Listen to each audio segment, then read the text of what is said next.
قرآن پاک کے سلسلے میں ایک چیلنج فرمایا ہے کہ یہ قرآن اللہ ہی کا قرآن ہے، اللہ ہی کا کلام ہے۔ عام طور پر یہ بات ہم سب جانتے ہیں کہ مشرکین مکہ حضور سے یہ کہا کرتے تھے کہ نعوذ باللہ حضور شاعر ہے، کاہن ہے، یا بعض شاعروں کو جو یہودی شاعر علماء تھے ان لوگوں کو ایک کمرے میں انہوں نے بند کر کے رکھا ہوا ہے، وہ وہاں سے اپنی طرف سے بنا بنا کر باتیں پیش کرتے ہیں، یا پرانے زمانے کے واقعات میں سے، توریت میں سے، انجیل میں سے، زبور میں سے، اور بھی مذہبی کتابوں میں سے، پرانے صحیفوں میں سے، پرانی تاریخ کی کتابوں سے واقعات بیان کرتے ہیں، محمد ہمارے سامنے آ کر کے بیان کرتے ہیں۔ اس طرح کا الزام جو ہے یہ لوگ لگایا کرتے تھے، اور یہ بھی کہا کرتے تھے کہ حضور اپنی جانب سے گڑھتے ہیں، محمد اپنی جانب سے کتاب لکھ رہے ہیں، یہ شاعر ہے، یہ کاہن ہے، یہ جادوگر ہے، اپنی طرف سے لکھ کر کے یہ کہتے ہیں کہ یہ اللہ نے مجھ پر نازل فرمایا ہے۔ یہ الزام لگایا کرتے تھے حضور پر۔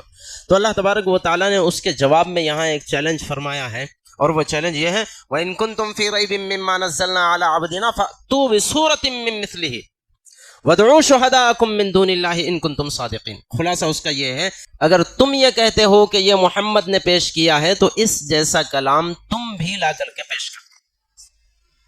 اگر تم کہتے ہو تو لا کر پیش کر دو، اور قیامت تک تمہیں مہلت ہے، لا کر کے پیش کر دو۔ اور اگلی بات اچھی طرح ذہن میں رکھے، بڑی اہم اللہ نے بیان فرمائی ہے۔ اللہ تعالیٰ کیا فرماتے ہیں؟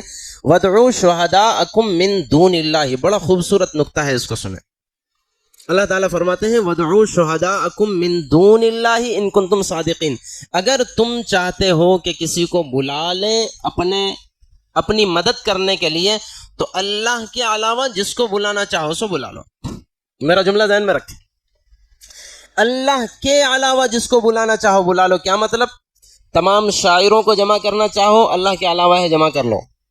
تمام کاہنوں اور جادوگروں کو بلانا چاہو، وہ بھی اللہ کے علاوہ ہے، جمع کر لو۔ اگر تم جنات کو ساتھ لینا چاہو لے لو، اگر تم فرشتوں کو ساتھ لینا چاہتے ہو تو بھی لے لو۔ اگلی انتہا بیان کروں، اگر تم محمد کو بھی ساتھ لینا چاہو صلی اللہ علیہ وسلم لے لو۔ فرشتے، جنات اور محمد الرسول اللہ مل کر کے بھی اس جیسا کلام پیش کرنا چاہو تو تمہارے بس کا کام نہیں ہے، اس لیے کہ یہ کلام ہی اللہ کا کلام ہے۔ وَادْعُوا شُهَدَاءَكُم مِّن دُونِ اللَّهِ۔ اللہ کے علاوہ جس کو بلانا چاہو سو بلا لو۔ محمد بھی تو صلی اللہ علیہ وسلم اللہ کے علاوہ ہے، حضور اللہ کے علاوہ نہیں ہے کیا؟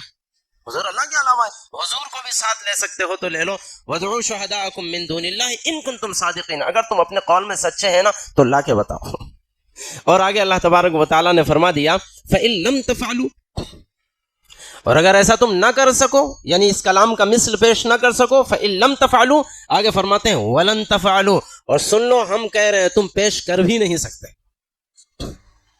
اگر تم ایسا نہ کر سکو اور میں کہہ رہا ہوں تم ایسا پیش کر بھی نہیں سکتے تو پھر نتیجہ کیا؟